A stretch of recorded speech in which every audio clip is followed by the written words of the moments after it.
नमस्कार साथियों। पिछली क्लास में हमने डिटर्मिनेंट के बारे में जाना था और मतलब डिटर्मिनेंट की कैसे वैल्यूज़ निकालते हैं, ठीक है, कैसे उसको एक्सपेंड करेंगे, कैसे उसकी मतलब 3/3 की है तो उसकी वैल्यू कैसे निकालनी है और उसके यूजेस क्या हैं, ठीक है, और मतलब क्या है, क्यों पढ़ रहे हैं, ठीक है, और पढ़ रहे हैं तो उसको कैसे सॉल्व किया जा सकता है, कैसे अप्लाई किया जा सकता है, ये सब बातें मतलब हमारी लाइफ में डिटर्मिनेंट आया तो उससे कुछ फायदा हुआ या और डिफिकल्ट हो गई लाइफ, कुछ ऐसा। तो उसका कुछ फायदा है, कुछ प्रॉब्लम्स हमारी सॉल्व हो जाती हैं, स्पेशली इंजीनियरिंग वगैरह, इकोनॉमिक्स और फाइनेंस कैलकुलेशन से रिलेटेड जो लोग हैं उन्हें। तो आज हम स्टार्ट करेंगे उससे आगे का, वो है 4.3 properties of determinants. Okay, that is properties of determinants. Spelling सही लग रही है। तो अभी तक हमने ये देखा, ये जनरली मैट्रिक्स से इसका रिलेशन होता है। मैट्रिक्स को जब हम एक वैल्यू में रिप्रेजेंट करते हैं तो वो डिटर्मिनेंट कहलाता है। ये बिल्कुल सिंपल साधारण भाषा में आप समझ सकते हैं। इसके बाद क्या होता है, हम इसको, जैसे कि मैंने बताया, किसी भी क्वेश्चन को करने के तमाम तरीके हैं हमारे पास, ओरली, वर्बली, मेंटली, मतलब कैसे भी कोई आदमी कर सकता है। हमें बस चाहिए, प्रॉब्लम ये है, उसका सॉल्यूशन चाहिए। लाइफ में प्रॉब्लम आई और उसका सॉल्यूशन। इसी तरीके से जैसे मैट्रिक्स के कई मेथड देखे हमने, डिटर्मिनेंट के भी कई मेथड हैं सॉल्व करने के। डिटर्मिनेंट को आपने देखा, एक तो आप एक्सपेंड कर सकते हैं, ठीक है। एक आज हम पढ़ रहे हैं प्रॉपर्टीज ऑफ डिटर्मिनेंट। ये कुछ नहीं है, it is simply the alternate method to solve the determinant.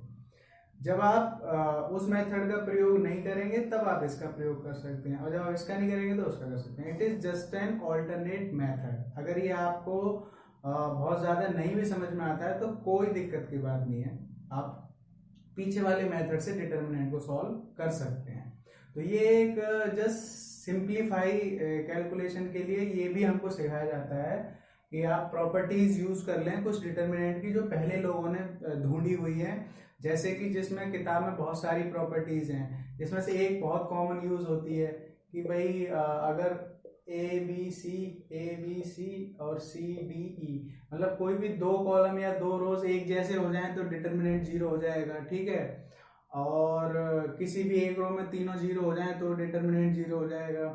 और इस तरीके की चीजें हैं, प्रॉपर्टीज हैं आपकी बुक में, 6-7 प्रॉपर्टीज हैं उसमें।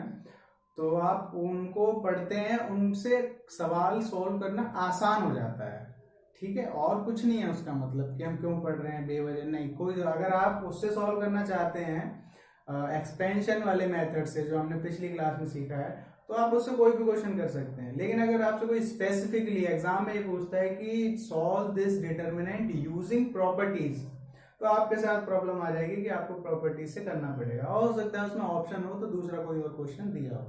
तो प्रॉपर्टीज से क्या है, simply it's an alternate method only. समझ में आया तो अच्छा, नहीं आया तो भी कोई बात नहीं। तो इसमें हम देखते हैं आज कई सारी प्रॉपर्टीज हैं, ठीक है। वो आप बुक में भी देख लेंगे, मैं यूज करके दिखा दूंगा, एक आध क्वेश्चन करा दूंगा, तो आप उसको थोड़ा आइडिया लगा लेंगे। क्योंकि प्रॉपर्टीज इतनी ज्यादा है, अगर उसको करने बैठे तो हर एक में एक प्रॉपर्टी, फिर उसका एग्जाम्पल, प्रॉपर्टी और फिर उसका एग्जाम्पल, तो बहुत देर लग जाएगी। तो बेसिक बातें मैं बता देता हूँ समझ के लिए। जैसे आप ध्यान ये रखेंगे कि सबसे पहली बात ये है कि उसका फोकस ये होता है कि हम ये बनाना चाहते हैं, या तो आप जो है जो भी प्रॉपर्टीज हैं उन उन उन प्रॉपर्टीज को यूज कीजिए, और डायरेक्ट, जैसे कुछ प्रॉपर्टीज ऐसी हैं जो जीरो ही आंसर दे देती हैं। दो रोज दो कॉलम आइडेंटिकल तो जीरो हो गया, इसी तरीके से 3 जीरो हो गए तो आंसर जीरो हो गया। तो हमारा फोकस ये रहता है कि हम वो प्रॉपर्टी लगा के ऐसी कोई प्रॉपर्टी लगा दें उसमें जिससे डायरेक्ट आंसर जीरो हो जाए, डिटरमिनेंट एक्सपेंड ही ना करना पड़े हमको। तो अगर वो आप कर लेते हैं तो बहुत अच्छी बात है। लेकिन उसके अलावा फोकस क्या रहेगा दिमाग में, मैक्सिमम जीरो। आपको मैक्सिमम जीरोस बनाने हैं एक रो या एक कॉलम में, ठीक है, इन रो और एक कॉलम। मतलब ओवरऑल फोकस जो है वो यही है। पहला फोकस बड़ा ये है कि आप सिंपलीफाई कर रहे हैं, लेकिन उसके बाद अगर आप प्रॉपर्टी यूज करने बैठ गए तो आपके दिमाग में ये रहना चाहिए कि भाई हमको मैक्सिमम जीरो बनाने हैं एक रो में। अब वो जीरो बनते बनते हो सकता है 3 जीरो बन जाए, 2 जीरो बन पाए, जितने भी बन जाए, आपको जितनी आप प्रॉपर्टीज आपको गिवन आप उसमें मैक्सिमम बनाइए जितने बना सकते हैं। और अगर लास्ट में कहीं जाके आपको नहीं भी बन रहे 3 जीरो, फिर आप उसको एक्सपेंड कर दीजिए, जितनी आप प्रॉपर्टी लगा सकते हैं उतनी लगाइए, और उसके बाद कुछ नहीं हो रहा तो उसको एक्सपेंड कर दीजिए। ये सिंपल तरीका है, उस पर अटकने की और उसमें घबराने की जरूरत नहीं है। अगर 1 जीरो बना लिया, 2 बना लिया तो बेस्ट है, 3 बन गए तो बहुत ही बढ़िया है, लेकिन कम भी बन रहे हैं तो भी कोई दिक्कत नहीं है। जैसे इसको क्वेश्चन से समझते हैं, मैं एक आध क्वेश्चन करा देता हूँ इसका, ठीक है। तो क्वेश्चंस हैं हमारे पास, जैसे ये क्वेश्चन है, ठीक है, बुक का ये क्वेश्चन मैं एक ले रहा हूँ, और ये है 102, 18 और 36, ठीक है, 1, 3, 4 और शायद क्या है 17,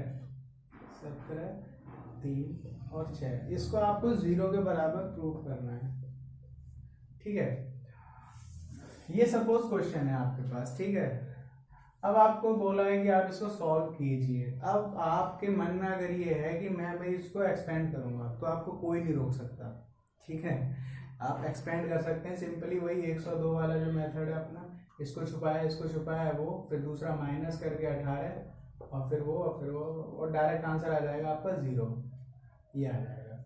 चाहे तो आप करके भी देख लीजिए इसको, जल्दी अगर कर सकते हैं तो करके भी चेक इसको कर सकते हैं, पूरी इसमें कैलकुलेशन लगेगी, वो 0 आ जाएगा।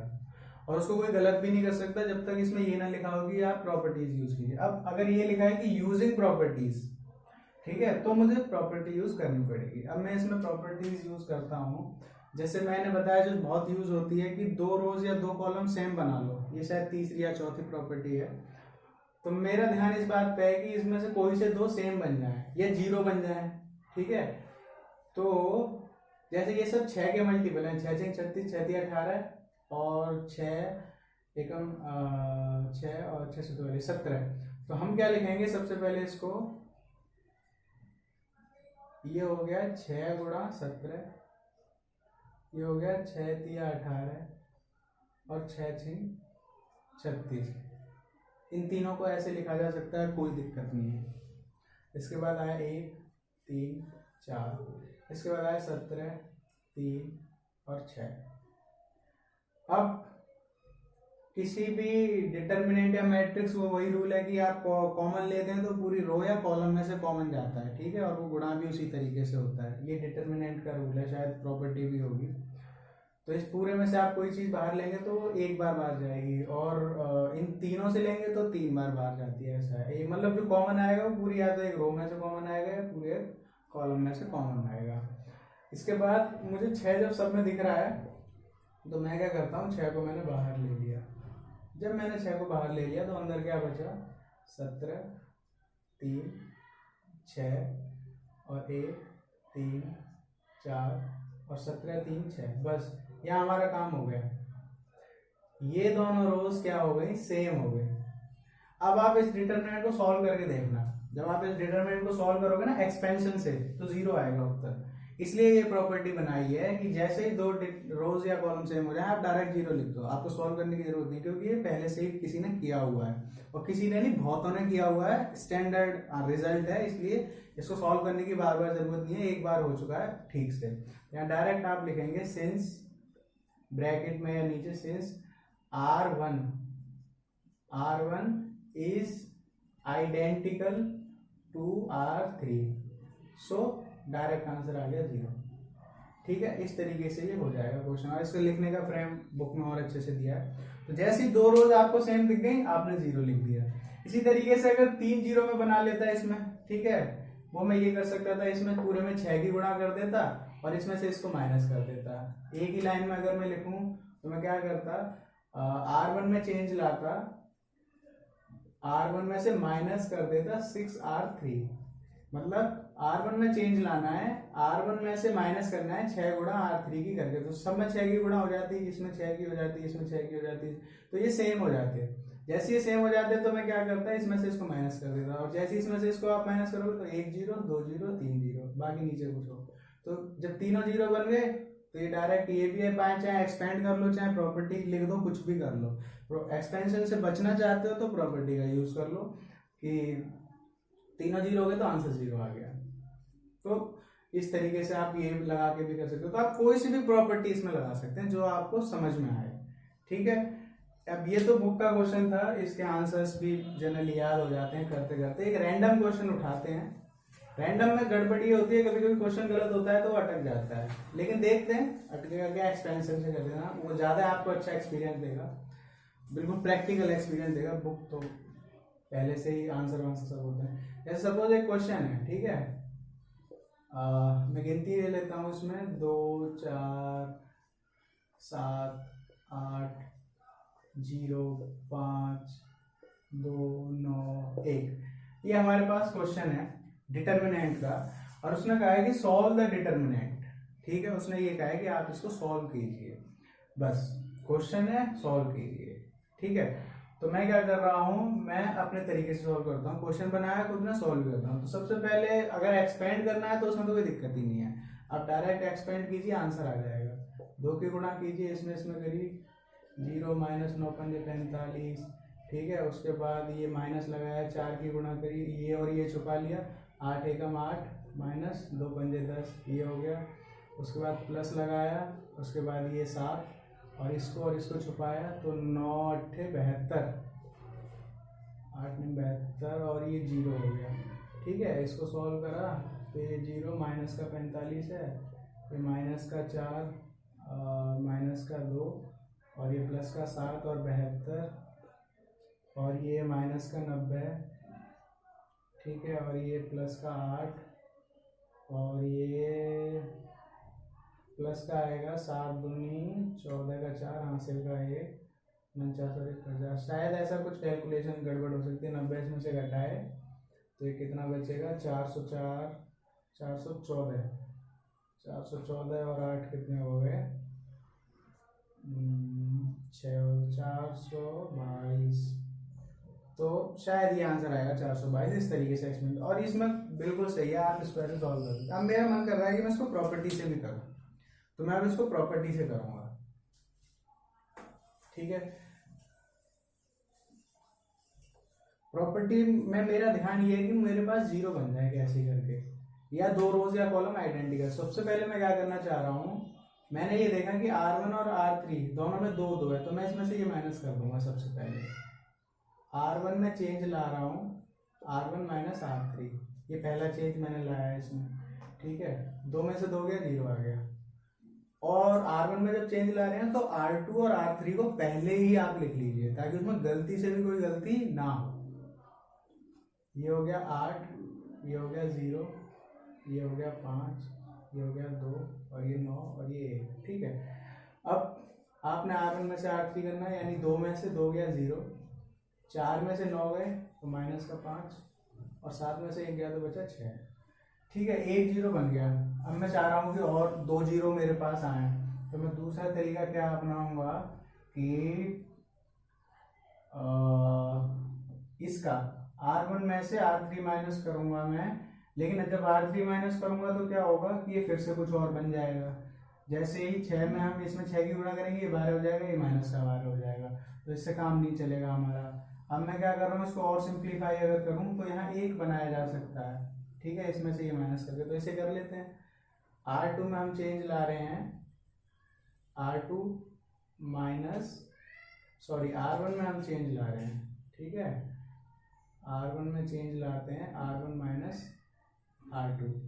ठीक है, तो क्या बन जाएगा, ये माइनस का 8, ये प्रॉब्लम हो गई कि ये माइनस का 8 हो गया, ये माइनस का 5 ही रहा, और ये 6 में से 5 गया, 1 बचा, और ये तो सब ऐसे कैसे ही रहेंगे, 0 5 और 2 9 1, इस तरीके की वैल्यूज आ गई। ठीक है, 2 9 है ये, और ये 1 है, और ये कितना है, 8 है, और ये 0 है। तो इससे कुछ मिला नहीं हमको। हमको क्या हो गया कि भाई ये जो है इसमें जो है ठीक नहीं है, ये मतलब जीरो नहीं बन रहा है, तो अभी आइडेंटिटी इसमें नहीं लग पाई। तो अब अगर ऐसी सिचुएशन आए, अब इसमें जगह खत्म हो गई है, तो ऐसी सिचुएशन आएगी जब 3-4 ट्रांसफॉर्मेशन आप लगा चुके हो और कोई भी प्रॉपर्टी नहीं लगी, तो अब मैं इसको एक्सपेंड कर दूंगा बस सिंपली, क्योंकि प्रॉपर्टी से नहीं हो रहा तो मैं एक्सपेंड कर दूंगा। अब इसको एक्सपेंड कर दो तो भी आंसर वही आएगा। इधर से कर रहा हूँ मैं कॉलम वाइज, क्योंकि ये वैल्यूज आसान है। आप देखो 1, 5 और 1 है, ठीक है। तो हम सबसे पहले 1 की मैंने गुणा करी। अब 1 देखेंगे प्लस का आएगा या माइनस का, तो इसकी पोजीशन क्या है, A1 3, first row third column.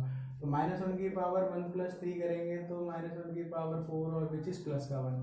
तो पहली वैल्यू क्या आ गई, प्लस का 1। और उसमें रूल क्या कहता है कि इसके सामने वाले रो और इसके सामने वाली कॉलम को छुपाया, तो 9 × 72, ठीक है। माइनस अगर ये 0 है तो 2 0। उसके बाद 5 आएगा माइनस का, चेक कर सकते हैं आप। और इन दोनों को आप छुपा लेंगे तो ये 9 × 72 माइनस के, और माइनस माइनस प्लस 5 दूनी 10, ठीक है। और उसके बाद प्लस 1 की गुणा होगी, ये और ये छुपा लिया तो 0 हो गया ये, और 8 पंजे 40 प्लस का, ठीक है। अब ये आ जाएगा, ये 72 हो गया, ये माइनस के 5 की गुणा माइनस के 62 में करेंगे, ठीक है। और ये प्लस का आ जाएगा 40। तो ये इस तरीके की वैल्यूज हमारे पास आ जाएंगी, और इसको हम सॉल्व कर लेंगे। कहीं से भी आप किसी भी इसको सॉल्व एक्सपेंड कर सकते हैं, आंसर सब जगह से सेम ही आएगा। तो आप इसको भी सॉल्व कर लेंगे, चाहे आप इसको इनिशियली सॉल्व कर लीजिए। अब मैं बुक का एक और क्वेश्चन ले लेता हूँ, जिसमें अभी ट्रांसफॉर्मेशन से हुआ नहीं, रैंडम क्वेश्चन है, इसलिए बाई चांस हो भी सकता था, ठीक है। और डिटरमिनेंट तो सॉल्व कभी भी कर ही सकते हैं, तो उसमें तो कोई प्रॉब्लम है ही नहीं। इस तरीके की कैलकुलेशन को आप सॉल्व कर लेंगे। एक क्वेश्चन में एक और बुक का ले लेता हूँ, जिससे आप प्रॉपर्टीज और सीख जाएं। ये क्वेश्चन है x + 4, ये 2x, और ये 2x, और ये 2x, और ये x + 4, और ये 2x, और ये 2x, 2x, x + 4। ये इस तरीके का क्वेश्चन है, और कहा है कि इसको प्रूफ कीजिए 5x + 4 इंटू क्या है ये 4 - x, ठीक है। तो बस जब आपको प्रूफ करना है, अगर ये लिखा है यूजिंग प्रॉपर्टी, तो आप इसमें प्रॉपर्टी लगा दो। प्रॉपर्टी क्या है, सिंपली दिख रहा है हमको, यहाँ 5x + 4 चाहिए, और ये x + 4 तो ये रहा, और 2x ये नीचे से आ गई, तो 2 और 2 4 और 1 5, तो बस एक ही लाइन में हो जाएगा। ये R1 में चेंज लाए, R1 + R2 + R3, ये R1 में चेंज आ गया, तो नई वैल्यूज क्या बन गई हमारे पास, 5x + 4, ये भी 2 और 2 4 और 1 5, 5x + 4, और ये भी 2 और 2 4 और 1 5, 5x, ये तो सब एक ही बार में बन गए, ठीक है। तो आपको जरूरत ही नहीं है, सारा क्वेश्चन ही सॉल्व हो गया। x + 4 2x, ये 2x 2x, और ये x + 4, इस पूरे में से x + 4 आप बाहर ले लेंगे, ठीक है। ये आएगा 5x + 4 बाहर आ गया, तो ये 1 1 1 बच जाएगा, और ये क्या है 2x, x + 4, ये 2x, और ये क्या है 2x 2x, और ये x + 4। इस तरीके की वैल्यूज आएंगी। अब आप क्या करेंगे, इसको आप एक्सपेंड कर देंगे। एक्सपेंड कैसे कर देंगे, वही अपना फॉर्मूला। अब इसमें जगह कम है, तो मैं इधर का क्या मिटाऊँ, इसे ही मिटा देता हूँ, ठीक है। एक्सपेंड करेंगे तो क्या करेंगे, एक और रो वाइज कर लो, इसकी वैल्यूज आसान है। तो 1 से गुणा करेंगे, इसको छुपा लेंगे, इसकी गुणा करेंगे, तो ये क्या हो गया 2 दूनी 4x² हो गया।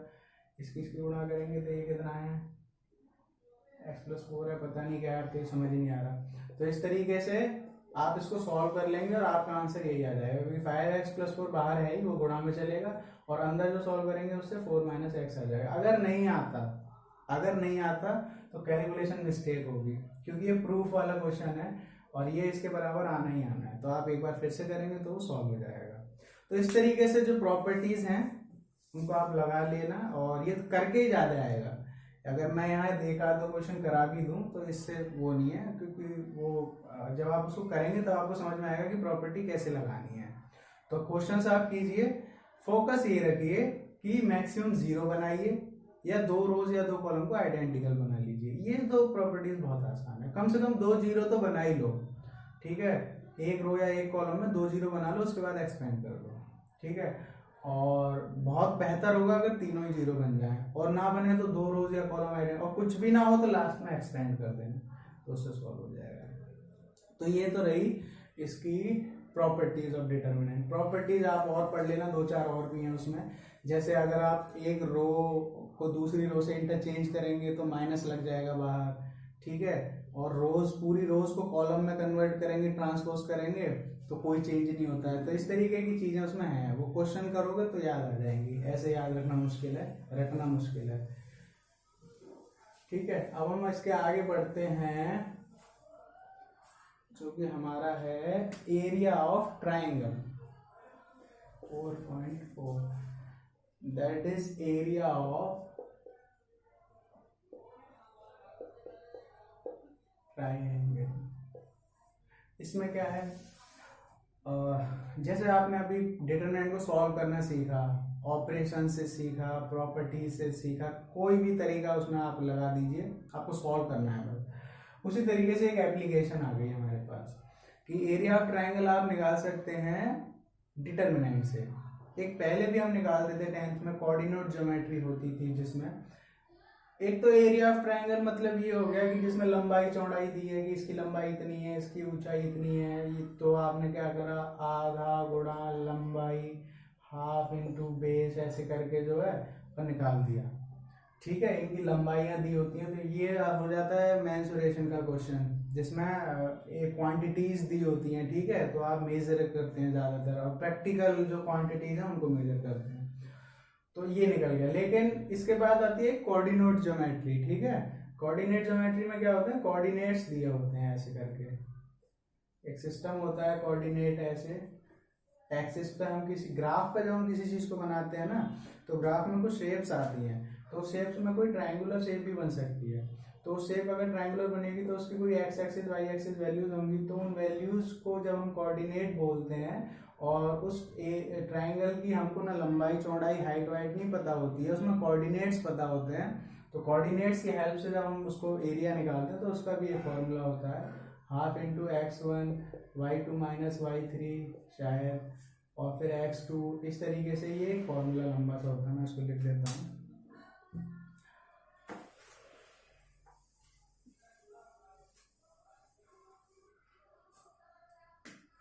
फॉर्मूले याद करना बड़ा मुश्किल नहीं है अगर आप इसको प्रैक्टिस करेंगे। x1 में एक गुणा होती है, प्लस x2 में एक गुणा होती है, x3 में एक होती है, और मैं यहाँ से इसको लिखना शुरू करता हूँ, y1 minus y2, y2 minus y3, और y3 माइनस y1, शायद ये इस तरीके से आता है।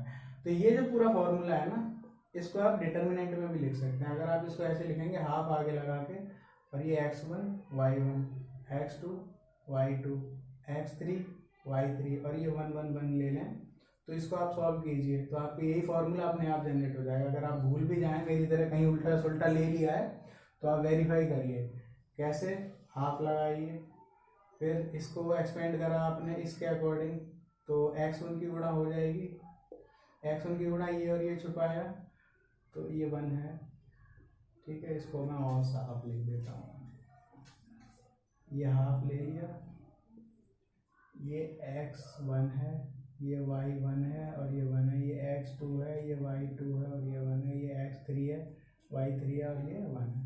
तो आपने x1 जब ले लिया तो इसके सामने वाला रो कॉलम छुपा दी, तो y2 माइनस y3, ठीक है। और फिर आएगा माइनस का x2, ठीक है। माइनस का x2 जब लेंगे तो ये और ये छुपा दिया, तो y3 minus sorry y1 minus y3 हो जाएगा ये, ठीक है। उसके बाद ये प्लस का आया x3, उसमें क्या हो जाएगा, ये और ये छुपाया, तो y1 माइनस y2। अब इसमें एक जगह प्रॉब्लम है कि यहाँ प्लस है और यहाँ माइनस है, तो अंदर वाली वैल्यूज भी उल्टी हैं। अगर आप यहाँ से माइनस कॉमन लेंगे तो ये प्लस का हो जाएगा और ये उल्टे हो जाएंगे, ठीक है। ये y3 माइनस, तो ये फॉर्मूला इससे भी जनरेट हो गया। तो इट्स ओनली द डेरिवेशन, ठीक है। ये सब, इसकी कोई खास जरूरत नहीं है, तो मैंने ऐसी कनेक्शन के लिए समझा दिया कि लाइफ से कैसे चीजें जुड़ी हुई हैं। तो कभी कभी लाइफ बहुत दूर हो जाती है, किताबें बहुत पास हो जाती है, तो पता नहीं चलता कि हम पढ़ के आ रहे हैं, क्यों पढ़ रहे हैं। तो वो हर समय पता लगाना जरूरी है कि जिंदगी में इसका क्या रोल है। ठीक है, तो इस तरीके से एक क्वेश्चन में इसका करा देता हूँ एरिया ऑफ ट्राइंगल का। It's only the application of determinant.